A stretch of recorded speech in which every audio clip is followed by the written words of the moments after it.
আমি সরকারকে বলবো, একদিকে আপনি গুন্ডা বাহিনী পালবেন আর দেশকে সন্ত্রাস মুক্ত করবেন, এটা কোনোদিন সম্ভব না। আপনি ধর্ষক পালবেন আর ধর্ষক পেলে আপনি দেশকে ধর্ষণ বন্ধ করবেন, এটা কোনোদিন সম্ভব নয়।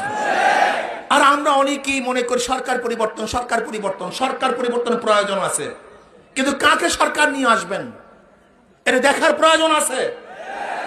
বিএনপির আমলে ধর্ষণ হয়েছে, জাতীয় পার্টির আমলে ধর্ষণ হয়েছে, বিগত সরকারগুলির আমলে ধর্ষণ হয়েছে।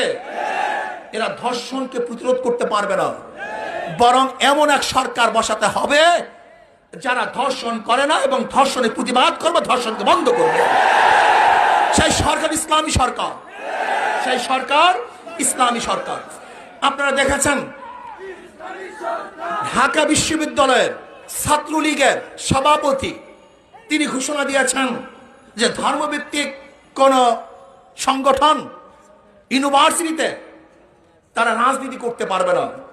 আমি ওই হিন্দু বেচারাকে বলবো, ছাত্রলীগের সভাপতি সাহেব, আপনি দেশটাকে কি মনে করছেন? দিল্লি মনে করছেন নাকি? এটাকে ভারত মনে করছেন নাকি?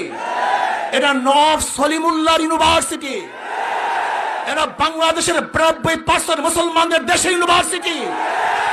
এই ইউনিভার্সিটি গড়ছে মুসলমান, জায়গা মুসলমানদের, হিন্দুরা বাধা দিয়েছে।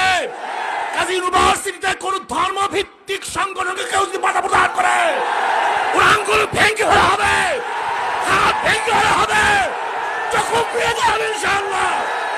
প্রিয় ভাইয়ের আমার, আজকাল ধর্ষক বিরোধী আন্দোলন চলতেছে, এইভাবে ধর্ষণ বিরোধী আন্দোলন করলে হবে না।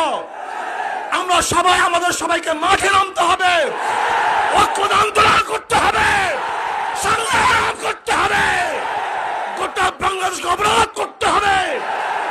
যদি আমরা অবরোধ করতে পারি, আন্দোলন করতে পারি, তাহলে ধর্ষণ মুক্ত এক বাংলাদেশ আমরা দেখতে পারবো, খুনি মুক্ত এক বাংলাদেশ আমরা দেখতে পারবো, আমরা জেনা মুক্ত এক বাংলাদেশ দেখতে পারবো। আজকে ধর্ষণের বিরুদ্ধে আন্দোলন চলবে, কিন্তু জেনা বেবিচার চলবে, তাও হতে পারে না। একজন মেয়ের সাথে সম্পর্ক থাকে, যতদিন পর্যন্ত সম্পর্ক থাকে খুবই ভালো, যখন সম্পর্ক নষ্ট হয়ে যায় অমনি গিয়ে সেই মেয়ে ধর্ষণের মামলা আটে। এই সমস্ত ফাইজলামি চলতে পারে না, চলতে দেওয়া হবে না।